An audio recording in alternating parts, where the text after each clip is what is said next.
Good morning, good morning, good morning. Good morning, YouTube. Reseller Mom here with Tina, and it is a beautiful Friday here. What's the weather like with you, Tina? It currently at 8 a.m. it is 54 degrees, but we've been getting in the high 60s by the afternoon. And as you know, I am traveling back east this Tuesday. So we've been looking at the weather there, and their highs out there in the afternoon is what it is right here in the morning. So I can tolerate the 50s. It's going to be the nighttime that will be hard for me. It's going to be like 38 degrees, I think. And that for me is really cold. I know for those of you that already live in snowy climates, that's nothing. So we have questions this morning to go through, but not a whole lot. We talked about shipping last week, so I don't really want to talk about shipping. I did a video on it yesterday showing the breakdown. It's just going to depend on what you're shipping in, but expect a little bit more. And most of us are just kind of factoring in an extra 50 cents per item and moving on with our day. So I don't want everybody to keep freaking out about the shipping stuff. It's just another cost that we are either going to have to incur or get out of the game and move on. There's not a whole I'm guilty of that. I'm guilty of the talk of the shipping. And it's not because I have anxiety over it or, oh, it's all doom and gloom and my business is going to close down now because of it. But you know me, Finance Friday, I got to bring up finance about it, is I still want to be able to figure out what is the wisest, cheapest option for me moving forward, whether it be the extra 50 cents an item, 30 cents an item. And so because I'm trying to navigate it and, I always want to master everything, right? But that's all I have to say about it. So I just want to say that I've been guilty of talking about it because I'm trying to perfect the best option. Well, I went in and showed kind of how it breaks down the 3 different shipments, and it does not default to the cheapest. And I still have my notes on my desk here, but in my example, it ranged from $93 all the way up to $146. So that's the range on this theoretical shipment that I did. So it can be quite different. So I'm just going to do my shipments this week in Amazon and kind of pick the cheapest one. But it does tell you like placement fees are going to be this and shipping fees are going to be that. So your total is X. Right. So you're going to make your shipments in Amazon instead of Inventory Lab. Is that right? I think so. I might try both and see if I get the right. That probably what I'll do is I'll create one in both and then see what is the cheapest. Well, when I created it through Inventory Lab yesterday and it sends to Amazon, I don't get the choices. You don't get the options. No, but does it default to the cheapest or does it default? No, it defaults. Okay. I know you said you didn't want to talk about shipping, and here we are talking about it. Yes, I know. I can't help it. I cannot help it. Make it quick, Tina. I have to say this now. I can't help it. So when you elect your option within Amazon, whatever that option is what Inventory Lab takes. So if you elected for it to split it to multiple warehouses so you have no inventory placement fee, if you elect to have it all to one warehouse with the 3 different options, whichever one you choose is what Inventory Lab is going to do. So when you close out your batch in Inventory Lab and send it to Amazon, that's what you get. I thought maybe if I did like box contents off in Inventory Lab and did it like the real old school way to where it sends it to Amazon and you have to finish it there, it didn't matter. The light bulb went off like, duh, Tina, it's still allocated it the way I told Amazon that I wanted it to be. So you don't get options. So the only way you get those 3 options is if you create your shipment in Seller Central. The problem this poses is when you are an Inventory Lab user, you are entering your buy cost at the time of your shipment.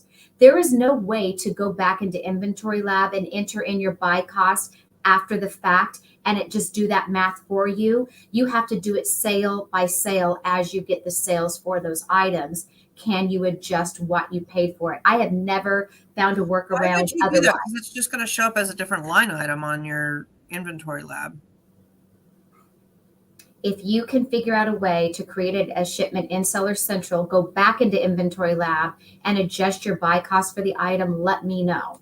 I've never been Why able would to I do want that. to do that? Because Inventory Lab is going to pull that fees and pop it into the P&L I'm under talking fee. about what you paid for the item. You bought butterscotch candy and Oh you paid gosh. $1.99 a bag, and Yeah, you put in your $1.99 for the bag so you can get your true profit and loss for each item yeah, in I've done that. Inventory Lab.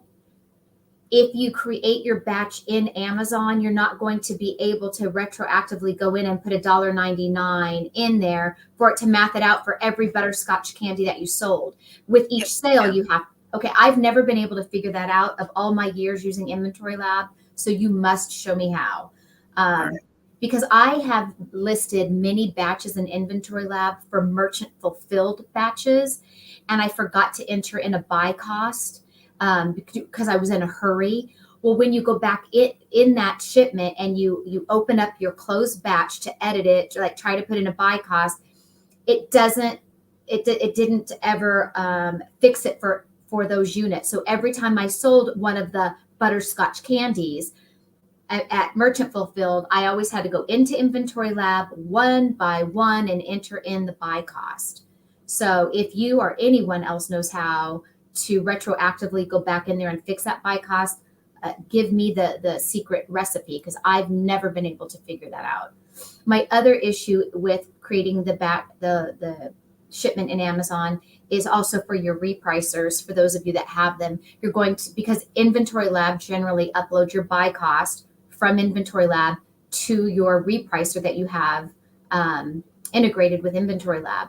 You're going to have to go into your repricer and manually enter those in. That's not the end of the world to do that, but that's just the other problem it poses. So, okay, I'm done. Are you done ranting? I'm done. Just a second, I opened up. I'm not going to. No, thank you. I don't go to any of the Inventory Lab seminars. I've been to them. They were absolutely a waste of my time. This one was on sourcing. You know what they're going to tell you? Buy low, sell high. That's the only thing they ever say. So if I want to adjust prices, I just go into Inventory FBA and then find my item and then cost per unit, just fix that. So that's all I do. Now, if you don't have it in your inventory in Inventory Lab, that might be a problem. If you're doing replens, that's really easy. If it's not in Inventory Lab, I don't know if it syncs or not, because it syncs with your inventory I want to say twice a day it syncs. I can't remember now off the top of my head how often Inventory Lab syncs up, but it should be in your FBA inventory. Just find your item and then go to the cost of goods and adjust. But it is not fun. It is not. This is a can of worms, everybody. Everybody knows it's a can of worms. Inventory Lab just got bought by 3 Colts. They're going to integrate repricing into it, and they're waiting on some API feed issues to fix it to get over this hurdle. So it's not. We all know it's a problem, and it will get fixed because they're not going to have everybody upset for very long. Be Cool doesn't say my buy cost when I enter it in there. I don't know on Be Cool what. Be Cool pull, when I was using Be Cool, because I stopped at the beginning of this year, Be Cool would pull my price from Inventory Lab, and that was a sync option. They sync with like 3 different repricers, so I don't remember. I'm sorry. Be Cool syncs with a few things, or was it Inventory Lab syncs with things? Anyhow, I have to do it in inventory. Yeah, it just depends on your settings. Like I had my source truth at Inventory Lab. Be Cool would pull the cost of goods and then reprice from that, and it would pull again like twice a day. I don't know. You could manually hit it. There was like a refresh button to go sync with Inventory Lab if you made changes. So try that if you have that set up. All right, we're not going to talk about shipping, Tina. No, I told you I was done. No, I'm just, for those that are joining, like we don't have any other options, or we've said everything we're going to say about it here. We don't have any more. So I do have questions up on my board, but go ahead and list your questions here if you want us to discuss them. It is February. It's not February. It's freaking March. It's already March the 8th. Oh. March 8th. And Sunday, or is it Saturday when the time changes? Yeah. Saturday night. Sunday morning, Saturday night. So this Sunday we have new time change. Clocks go forward. So it gives us longer days, but it gives us feeling like we have less sleep in the morning because it's like we're getting up an hour later. Yeah. All right. So we'll address your questions as they come in, and then I'll bounce between the other thing. I have a lot of listing questions today. What are the best practices for creating a listing and choosing an item name? Oh, I did a video on that yesterday, specifically that. So you can go watch that on my channel. But essentially, I went through Amazon's policies on doing a name.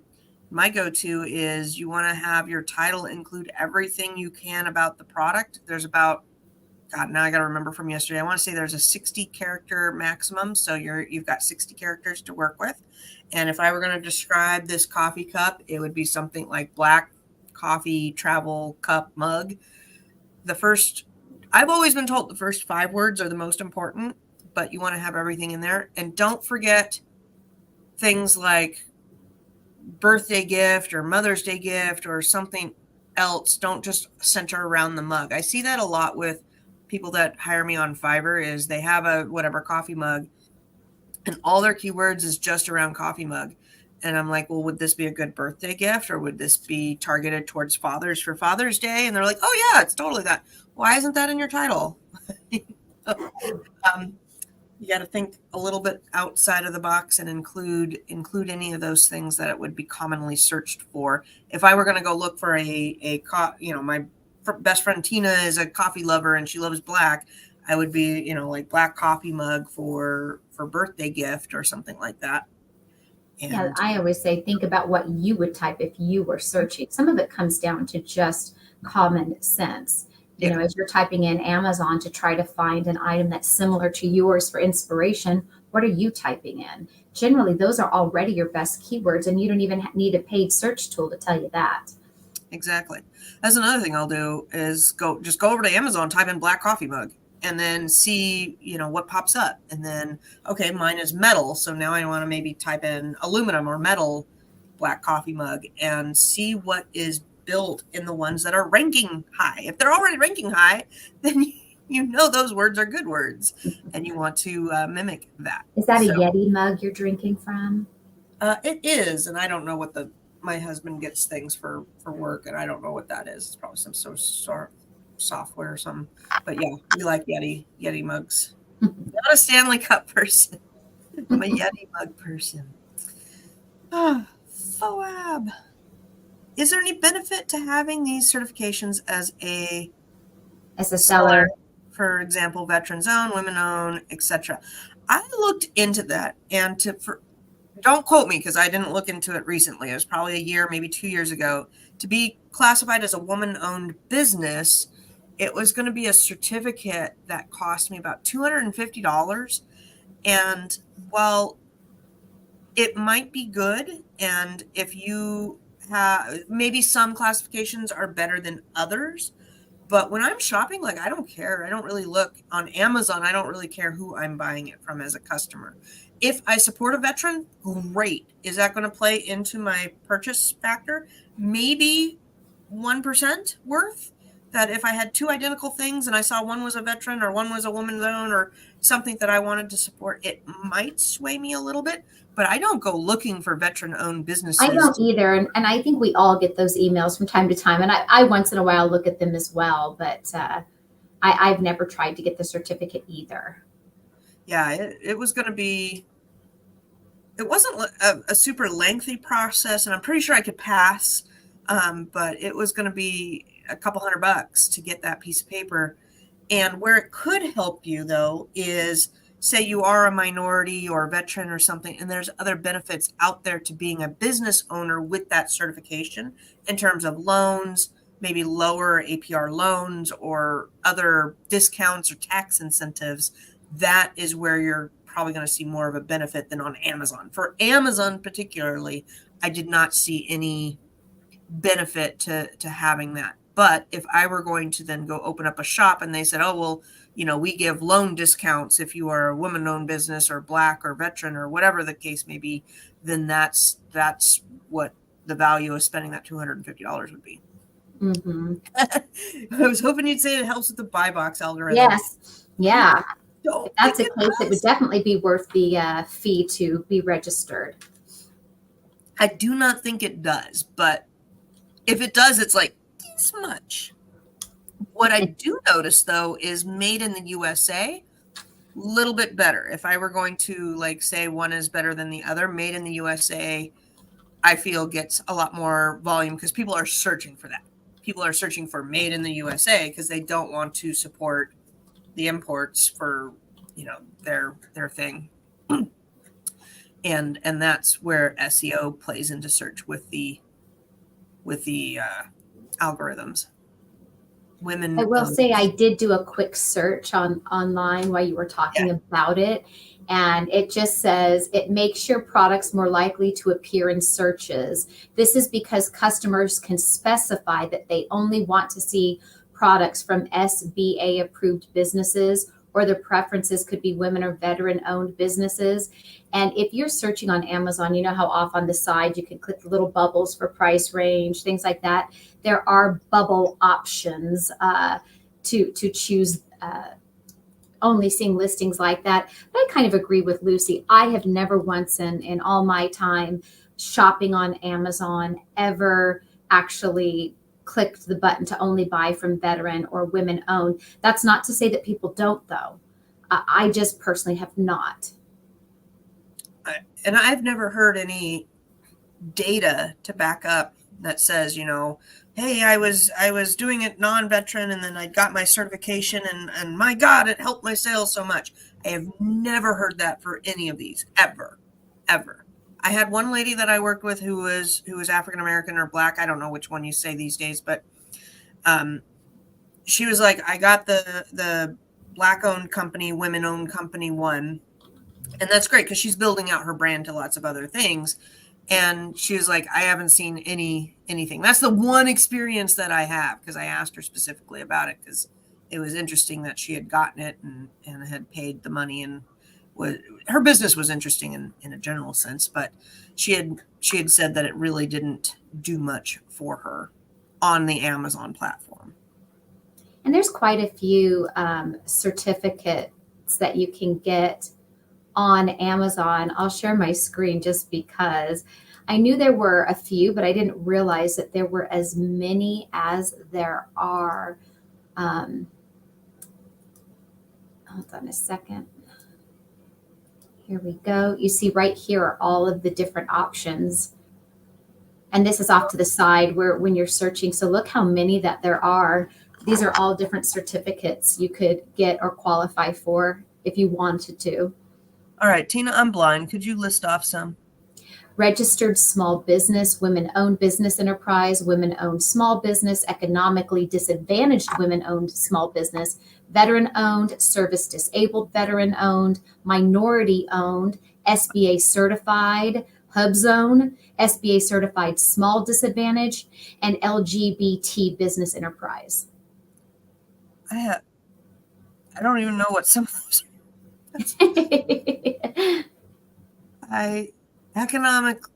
aren't we all economically struggling? Isn't that a given? I don't know. I don't want to, and that's the thing. I don't know. So maybe there is valid to it. I would have to go investigate each of those, but I did not realize there were quite so many.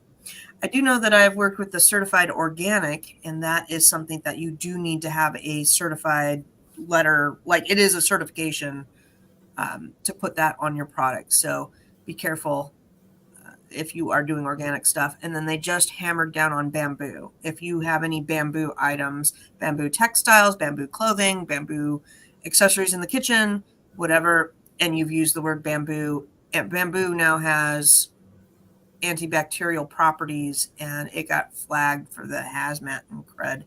So I had to go fix any listings that had the word bamboo in them. Like, oh my God, I freaking hate bamboo right now. I crack you up. I try to be I love being politically correct, but I don't always know. And that's okay. We're here to learn, right? Not everybody knows, and that's okay. We're not born knowing either. All right, so I'm going to go through questions on the page here. I have two that are around unlocking Bath and Body Works, and I have not mastered that. I got re-locked down for Bath and Body Works. I have tried unlocking a few times, and I haven't looked at my last rejection letter to decipher it. So if you're in that boat, sorry. Same with Trader Joe's and IKEA. They are still locked down, and you need to get, for Trader Joe's and IKEA, you can get organically ungated, I think, still. So hit the apply button and see what happens. Crystal says, I'll apply and be whatever that makes me money. Exactly. If I qualify, awesome. We'll definitely take it. When creating prices for bundles, should I use 97 or 99? Ooh, that's a good question. So I have opinions. One is, if you're going to do 97, 95, you're leaving 4 cents off of each one on the table. Like, really, you're not going to see anybody make more or less sales. So really, you're just leaving a nickel on the counter or 3 cents or whatever it is. So why not just stick with 99? You still get that customer purchase and you get the extra pennies. Those extra pennies could add up if you have some volume. Now, if you sell 10 a month, it's not that big of a deal. So don't worry about it too much. What I do like, though, is using those types of numbers for mental flags if I am working on inventory and velocity. So let's say that I have this coffee mug and I was selling it for $19.99 and it's kind of getting towards aged and I'm going to start paying some fees, and now I want to decrease my price and have a little sale. I might do my sale as $17.97 or 98 to denote that that's my first markdown, and then go to $16.96 and then $15.95. But using that placement as a business resource to know that it is on a sale or on a markdown, or it's a price decrease or increase that is flagging me for some sort of extra fees or something that is coming up. And it's certainly a psychological thing. Just as shoppers, when you see something that is 19, be it $19.89, 99 cents, 97, whatever, it perceives the value. 19, you see the first number. So it doesn't really matter what the following numbers are, as long as it's closest to the next big number, which is what people are trying to do, because we perceive 19 to be cheaper than 20, even if it is 19.97. People are just always going to gravitate to that. That's why stores have done that forever. You see $2.99 as opposed to $3. You're psychologically going to grab the $2.99 one off the shelf. Yes, but $2.97 versus $2.99 is. I don't think that's so much of a big deal. The 97 versus 99. It's what it changes the first number to be. It's just a psychology thing. Yeah, and that has been proven that the 99 is definitely a denotion.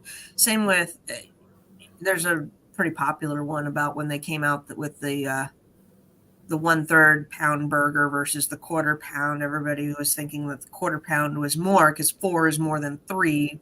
And really, people are dumb. That's what it comes down to. They are, and that's okay. We're here to educate, support the education system. But that's the same psychology when you have different things, and they do this a lot in fast food again. If you have burgers, that's why, what was it? Wendy's created the either 3-patty burger or the 4-patty burger, because if you see that extra more gluttonous thing, you feel better about making the purchase that's right down below it. So they wanted to sell more. And you should feel worse about it for the cholesterol, the fat that you're going to gain and eat. And who wants 4 patties on a burger? I want to get the 2-patty one, but at least I'm not getting the 3-patty one, right? So it's psychologically. So when I'm creating bundles, sometimes I will do that as well. Is you have more of an expensive one and you only send in a couple of that because you're trying to make the one that's a little less, more appetizing to Just your have the customer. chicken. It's Just get not the so grilled much an chicken. Amazon, Just get the but grilled chicken. yeah, I go when I'm looking at pack sizes though, I'm looking at what the customer's purchasing from. Like I'm working on one for weddings right now. I got to see usually birthday parties. I'll do packs of 6, 8, or 12, sometimes 16, 18. What's the best pack size for weddings? That's what I got to know. Do you know off the top of your head? I don't know because I've never sold a lot of wedding items, but certainly weddings are larger. And even a small wedding is usually 50 to 75 people. I mean, that's a small wedding, aside from those that just elope, right? We don't care about those. Those aren't buying on we care about people that are doing a big wedding and they want to buy that doodad on Amazon. What quantities are they buying at? Yeah, that would be interesting to look into. I'm not savvy with wedding merchandise. Well, and same with the title. You know what I'm going to do? I'm going to go over to Amazon and I'm going to be like wedding favor gifts And and see you'll what the see the common, trending. yeah, Yeah, see what the trending size is. You know, is it a pack size of 10 or 20 or 12 or whatever? And yeah. then use whatever the most popular one is. And also price point. We were talking about that in a different scenario, but marginally, if you are selling things, and we'll go back to favors for weddings, and you're like, oh, I can't decide between a 5-pack or a 10-pack, your margins are going to be better at the 10-pack. So start off with the 10-pack just because you can have less fees and more play with it. Do you know, Tina, where to get compliance documents for DC comics like Batman action figures? Well, if you are buying them just from Walmarts and Targets, there are a couple of websites that sometimes have them. I've never really gotten that lucky on them. It's been years since I've looked at the one. I know Walmart has it. I'm sure I have the link somewhere. It might even be in our Facebook group in the files. I don't remember. I've never really been that lucky. Do you recall that website? Because otherwise you're going to have to just get them from your wholesale distributor. They usually have them. That's when I've ever needed them. That's why I always got it from, was my wholesale supplier where I bought the toys from. I've never had a problem not getting them. But for the retail arbitrage shoppers, it does make it harder. So I'm guessing you don't know that site. I'll see if I can find it. I know that Lego has them online. So if you ever need compliance work for Legos, you can just go pull them off their website. Yeah. I have used the internet and typed in and gotten some compliance paperwork. But typically for toys, a lot of toy sellers are not going to do them unless if they sell on Amazon and need them for Amazon to sell their products. So there's nothing in it for them to do it. Like Squishmallows, they don't care. They don't want people selling on Amazon. They don't care. Yeah. So you'll see Squishmallow listings go up, and then they get hit with compliance, and then everybody will sell off of them. So Squishmallows, there's nothing for Squishmallows that they want to do. It's about a $3,000 test. So I've heard that's what others have quoted me. And Squishmallow comes up with all sorts of different squishy things. They're not going to pay $3,000 for each one to get testing done so that we can sell them on Amazon. They don't care. They're not selling them on Amazon. So you kind of got to know the product and where it's going with that and what's behind it. So yeah, and sometimes you could reach out to the manufacturer that's on the back of your product and ask them. I will say I did get compliance paperwork once from what an item I got from Dollar Tree. It was some markers that I had in a bundle that I got from Dollar Tree. This was a few years back. You know how in Dollar Tree they sell the little kid markers that are like Mickey Mouse, or they're character themed markers. So I had bought these markers to go with. It wasn't a coloring book, but anyway, it was a markers Amazon wanted this compliance from. And so I called Dollar Tree Corporate, assuming they would have them. They won't give them to you. On the back of the marker package, it had the manufacturer, which I think was Bendon. Bendon makes a lot of coloring books and things like that for kids. And when I got a hold of Bendon, they sent it right over, no questions asked. So sometimes that's just an easy way to get them. I had, yeah, I just called. I've called before and had them email me. Mm-hmm.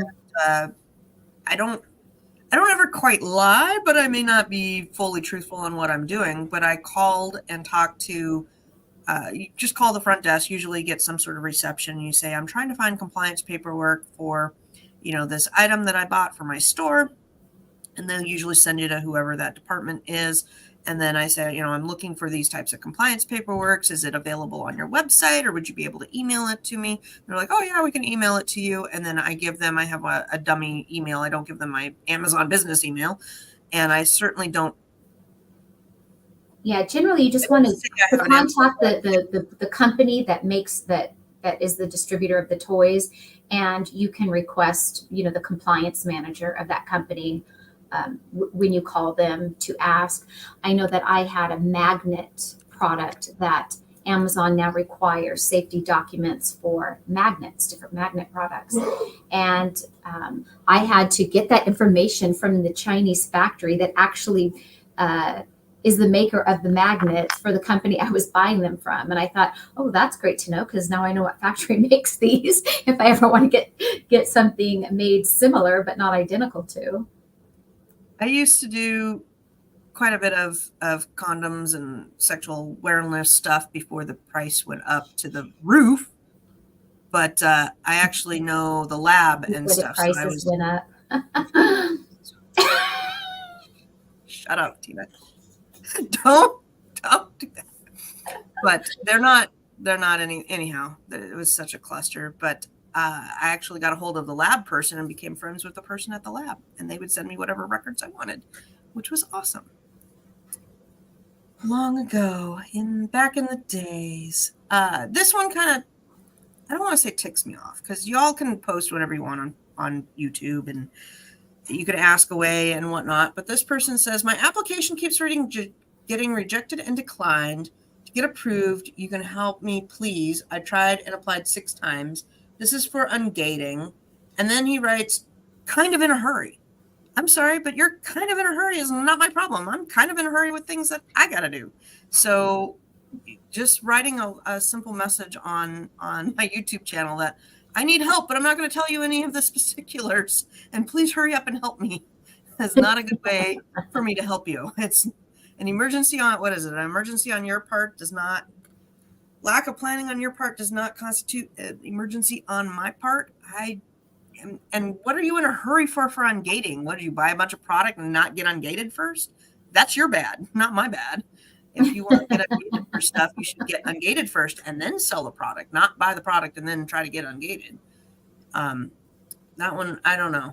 And you tried 6 times. Well, something is not right. So what are you trying with? I don't know. I don't know how to help you because I don't know. So you need to put more information in your thing. Or I always tell people my email, you know where to find us on Fiverr. We've got a website. We've got Facebook. Like random, I don't know, random people and their thoughts. There's lots of different videos out there on how to get ungated, though. So something is not right for you, and you've got to figure that out. If you don't want to pay for help, then you got to figure it out yourself. That's your, like, taxes. I'm doing my own taxes this year. So guess what? I can't just message a CPA and be like, can you give me unpaid advice directly with my taxes? No, I got to go Google that stuff. Come on. Amazon is not a business for you if you do not know how to problem solve. What is it? Millennial Mom says you got to keep applying. Don't give up. Yeah. Do you have anything to add to that, Miss Tina? Nope. Other than, yeah, especially when I'm giving you free help and you're telling me to hurry up because you're and when I'm helping you for free.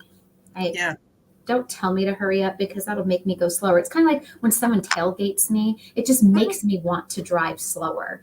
Exactly. Why? I get hit up on Fiverr all the time. Could you just help me? I'm really low income. I'm a student. I'm a starving person that's homeless on the corner. I don't know. I get all sorts of weird stories on how bad your life is.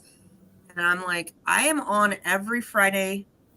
I will answer whatever question you have during that time, because then I make a bit of residual income off of the advertising and whatnot. So that's how this is paying for my time. So you have the ability to ask, and that's with any guru on YouTube. Catch them live and ask your question. That's how you can get free advice. So feel free to hit me up there, but I can't just go and help everybody for free all the time because I have to eat too, people. I have bills. I got bills I got to pay as well. Chris, I think we hit it. No, I picked it at the same time. Yeah, because I agree. People start accounts watching gurus and then they're surprised that they need invoices and receipts don't work for gating. That is so true. And it's like, and we preach that all the time here, that you have to have a valid invoice from an authorized distributor. And I've had people hire me for help that just don't understand why Amazon isn't accepting the receipt, because that's what they were told on YouTube. And I thought, who is saying this on YouTube? Like, why are they giving such misinformation?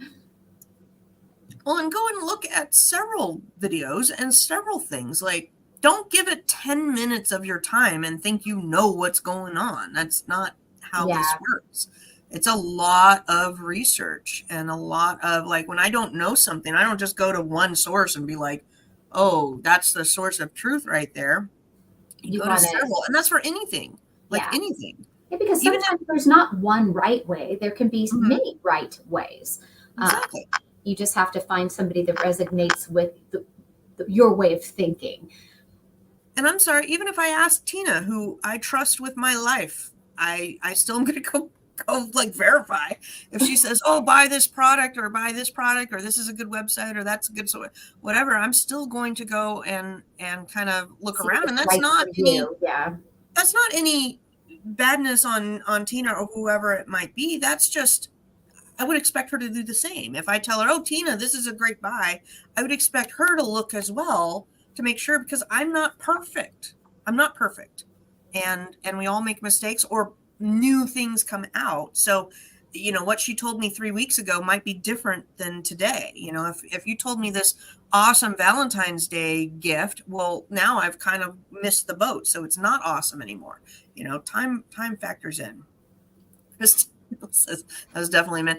I get it more from men than women for sure. But I did get one lady who, oh my God, she kept hitting me up on Fiverr and back and forth. And then she writes paragraphs to me about how this other YouTuber, blah, blah, blah, blah, blah. And I'm like, I don't care.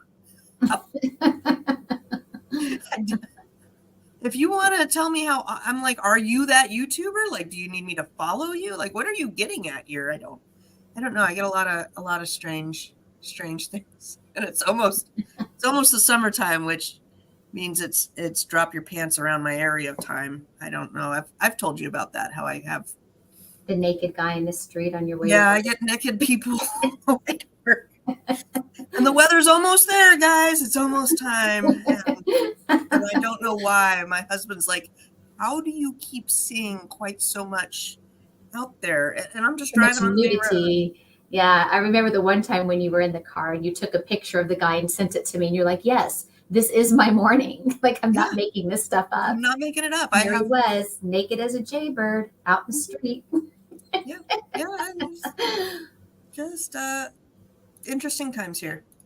Interesting times. All right, this next one is on the Amazon seller account. There are 3 addresses: is business, legal, official, registered. Which address needs to be on the invoice? I'm going to go with business, and that's the one I would put. Does it matter? As long as the addresses match up to your account, you're good, because I've fluctuated between my mom's address, my address, and my warehouse address.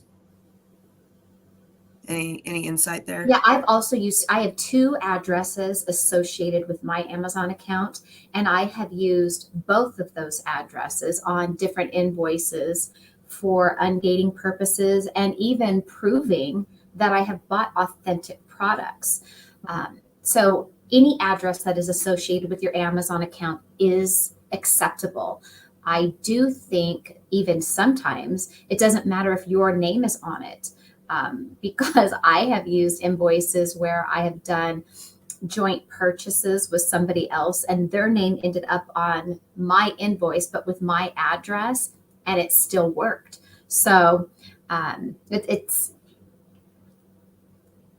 should be at least one of the addresses associated with your account. Bottom line, though. Yeah, and I don't think it truly matters. But if you're just like, oh, I got to put in something, put in your where it's going to be delivered at on your business. Yeah.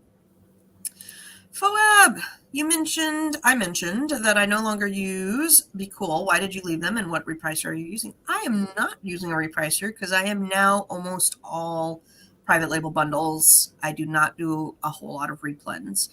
And so I am not against Be Cool. If I were to sign up again, I would use Be Cool. I am curious. I am watching with my third eye on what Inventory Lab comes out with, because they gave an email. It was either late last night or this morning, something about how they are working on integrating a repricer within Be Cool, because 3 Colts is going to own everything one of these days and be the master of every software we play around with.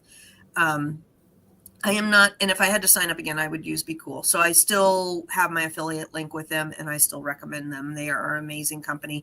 And not so much, I mean, their integration works great, the repricing works great, but also their customer service. Samuel has always done me good. In fact, I think he sent me a Christmas card or a Christmas email this year. Wow, but I've never gotten anything from Samuel. Wow. I've known him for years, though. I've known him for years. So he's a really just genuine, nice guy. He is very nice. And his people have always, if I've had an issue, they've gotten back to me within a really nice period of time, within a day or so on getting my questions answered. And it was like they really answered the question. I have a case going right now with Fiverr, and they keep giving me some runaround that doesn't answer the question. Same with Amazon. I have a case going around with Amazon right now that my flat file is not working, and I'm trying to do a hard delete with a listing loader, and it's not working. And they're like, send us a screenshot of the error. You need to do da-da-da. I'm like, that's what I just said. I really just said I did all this and it didn't work.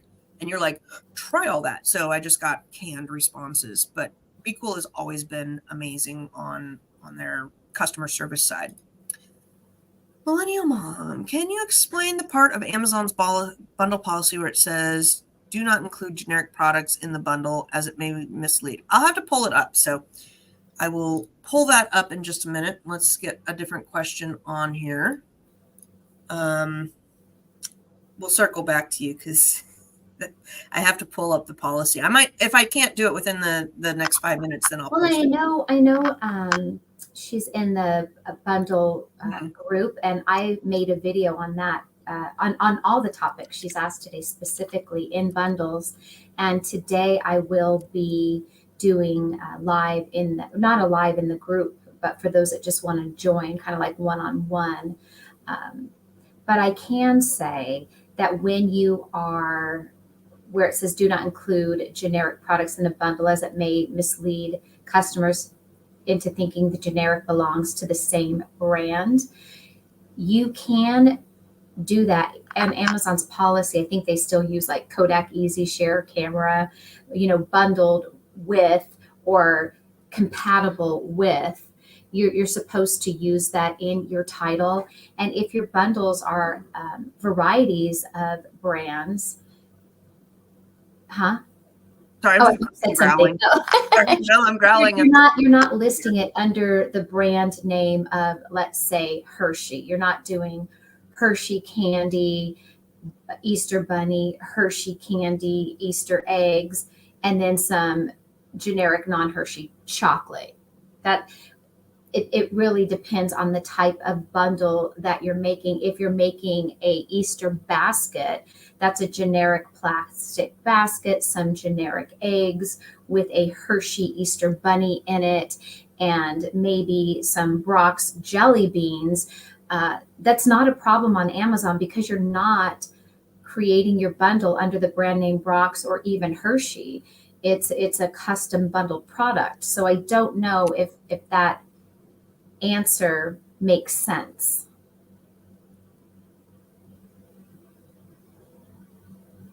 I'm pulling.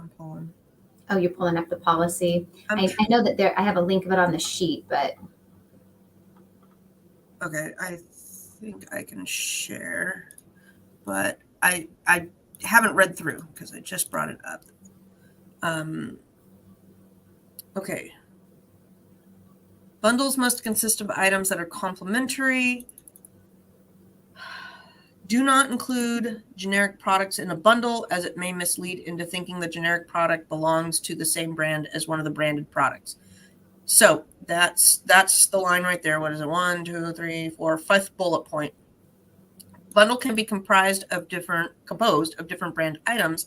However, the bundle should be branded according to the highest priced item in the bundle. So that's the policy right there, written, and it's good. We ought to put it. I'll put it on the bundle sheet later so that everybody can kind of get to it. And it's the policies. So if you're going to do this cup and it's a Yeti, and you were going to put a Yeti cup with, let's say, one little tiny coffee pod, you would not want to brand this bundle as your own brand because the highest dollar item is the Yeti.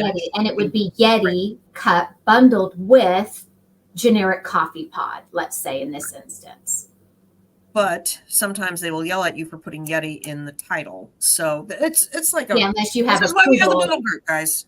Yeah, unless you have approval to do Yeti. Now, in the past, you didn't need such approvals, and nowadays you do need those approvals. Yeah. Did I mention on here? I don't remember if I mentioned it live, but I passed my audit with the state. You did. Well, I don't know if you mentioned it live, but yes, I knew. I know you knew, but I was talking with my friend last night. She's like, "Oh, did you pass?" I'm like, "Oh my God, I didn't call her." There was a couple people that were integral with that part, but yeah, the auditor came, spent 3 hours looking through all my stuff. Didn't really understand Amazon when she came. Understands Amazon now. Passed my audit. I don't owe any money, and in fact, it looks like I left about $800 on the table for the last 4 years because there was some credit tax that I didn't know about. So I was like, "Whew." One issue down. I'm so happy that I got that all straightened out. All right. This next one is somebody saying that when you change manufacturer barcode between manufacturer and Amazon barcode, it didn't work. You know why? I'm going to guess because you don't, again, I get like blurps of your world and I don't know all the ins and outs to give you a reliable answer, but it's probably because you have items in stock. So if I send this cup in, and I send it in under manufacturer barcode or Amazon barcode, doesn't matter, and I send product in, I can't change it then.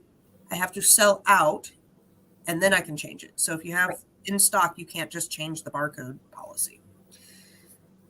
Thank you, Millennial Mom, because you always dot your I's and cross your T's. Yep, I do. And it was so hilarious. She comes in, and I got all my boxes lined up for her out there. And I'm like, here's all the boxes for the 4 years you're looking at.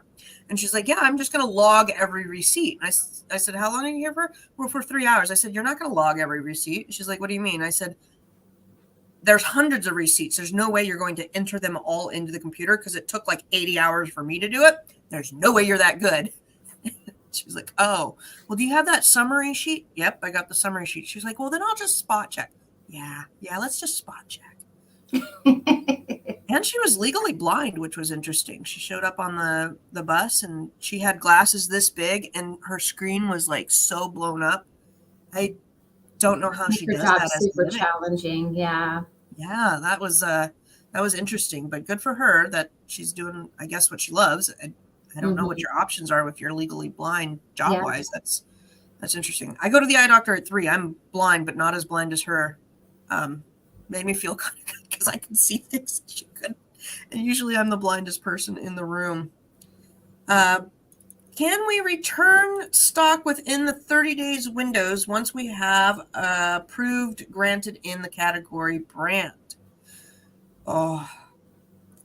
And I think this question, like somebody bought inventory, used their invoice to get ungated. And so now that it's at the 30-day return window, they want to return it back to the store.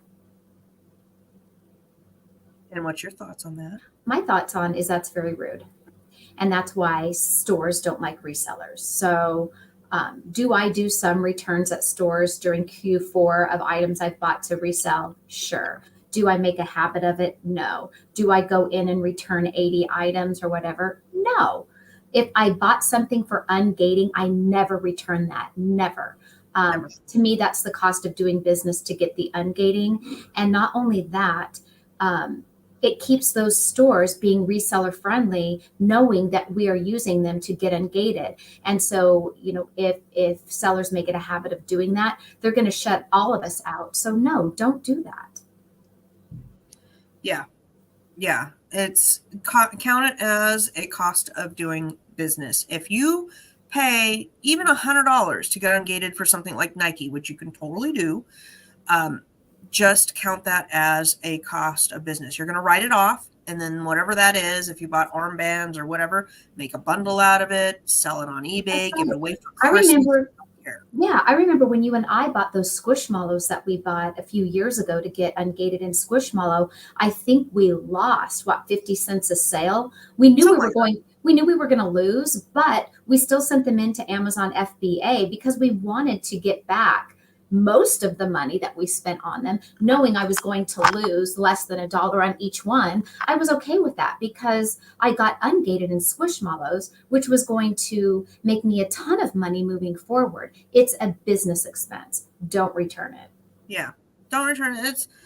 It's kind of like when we get returns from people that have, bought whatever, a pair of shoes, and then they return their nasty old sneakers and they clearly did a switcheroo on us. That's kind of what you're doing. It's just not nice. And I don't know what everybody's religion out is there, but I believe in, some people call it the golden rule, but whatever, be nice to others because of karma, because of your religion, because of, it's just a good thing to do. You got to kind of just be nice out there. Don't do that to the pool, because then it just ruins it for everybody else. Mm-hmm. All right. We've got a tax question. Thoughts on being an S Corp? Seems like everybody wants to be one, but nobody wants to make the extra steps to be compliant since there's extra requirements. That is if you make more than a particular point, then S Corps make more sense than not. So that is something you got to talk to your CPA around. It's going to be different for everybody and what your business is doing and what it incorporates, etc. So that's like not a good question for here. We don't have an answer for you. There's no better. It's again like, what do you want? It's kind of like saying, what's better for lunch, a chicken sandwich or a hamburger? Well, what do you do you like hamburgers more? Do you like chicken sandwiches more? What's the cholesterol, the price, that? I don't know which one's better for you. That's a you question. Tax time is stressful. All right. This one is kind of interesting. I wanted to bring it up, even though we've talked about Bath and Body Works. I think it applies to a lot of other brands. I have been selling Bath and Body Works on Amazon since 2016. Suddenly, 3 weeks ago, they want this for all 1,568 of my listings. That's a lot of Bath and Body Works listings. 1,500. Yes, it is. That is a lot. You have provided order confirmation. We are unable to accept retail receipts, online order confirmations, packing slips, sales orders, pro forma invoices, or sale quotes for approval. Please provide an invoice from a manufacturer, distributor, or your supplier that reflects itemized list of the goods that you bought. Any advice? Go into your Bath and Body Works account, print a PDF, all of your sales receipts, invoices there, and submit that. That's the only option you have. Do not Photoshop anything. Do not give packing slips, etc. Yeah, definitely don't confuse a packing slip with an invoice. Yeah. And directly from the you're providing an invoice or receipt directly from the manufacturer. That's the only thing that you can do, and it should work. Nothing's a guarantee, but that is what you would need to do. 50K is what your CPA said. Oh, okay. That's good for you. Mine is different. Funny. I just spent $220 on Nike ungating and make that money back on the backpacks I got on sale. Sold one, already made $4. Nice. Those awesome. Are nice when you buy the thing for ungating and it is a profitable find. I mean, that's always the best. Always the best. I look for, when I'm looking for ungating, I'm looking for cheapest and easiest. Mm-hmm. If you have the time, look for something that makes profit. If you can find it, awesome. But a lot of times it's hard to find things that are profitable and give you a good invoice and meet the requirements. There's a lot of things that go in there. Yeah. All right, I got one last question here. So get your questions in then now. Yeah, because I'll be jumping off in like 1 minute because I 1 have minute. Oh my God. 1 minute. One question, Tina. I mean, you can stay on, but I'm out because I got my lesson. I got a lesson. You gotta get learned up. Okay, one question. When you ship shirts of the same color but different sizes and quantities, for example, 3 mediums, 3 extra larges, etc., do you individually polybag them and then later group 3 mediums together and put them in a polybag to keep them separate from the others? Nope. Just keep them individually polybagged, or else Amazon's going to get it and get confused and thinks it's a bundle or something. Yeah, don't do that. Every shirt should go in its own bag, and then on the outside is your FBA label of your manufacturer, your Amazon, whatever label you're putting it on there is. All right, I'm hopping out of here. So, right. And we'll be back live with the bundle group later, right? Yep. Okay. 2 o'clock our time. Yeah. Message me. All right. Bye. Message me or I will forget. She's going.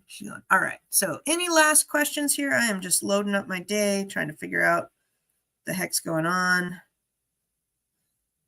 and all of that. If you are in our bundle group, we will be going live when Tina tells me to. I don't know. It was something she said after lunch or, I want to say it's around lunchtime, our time, 11 or 12. So April, I don't know what time that is for you.